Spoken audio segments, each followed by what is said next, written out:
guess somebody died, I guess. This was probably the old coal room. It's all black and stained. There's a coal chute. So when they had coal delivered, it probably came in through here. And this little half wall kind of kept it from coming out too much. You know, they got the ductwork up and off the ground, and it is a newer heating system. They didn't take out the old. You know, again, you've got separation at the bottom right here where it's come away from the wall and they fixed it. There's your dryer vent, which should not sag like that because your stuff gets trapped and can cause a fire. So that would have to be fixed. There's your sewer line.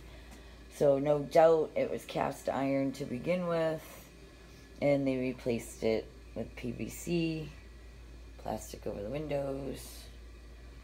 They got the dehumidifier leaking outside. They literally cut a hole to make it go out, so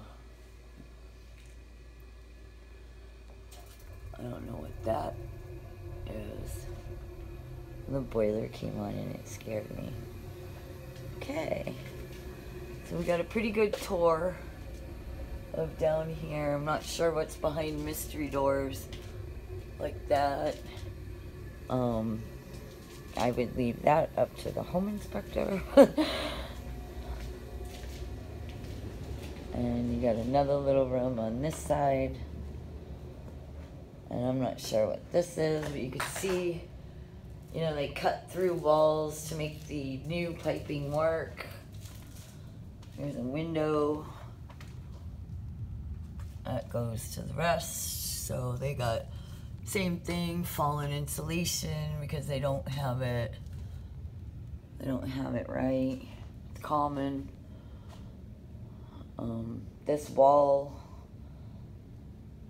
looks like it's a mess for some reason.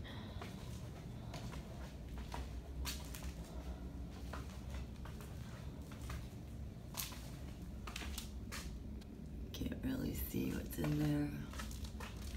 It's the window well. Okay, so all the water comes in through the window well. So that would have to be fixed. Looks like the washer and dryer was down here. Okay, another scary little closet. What's in here? Just a closet with some hangers.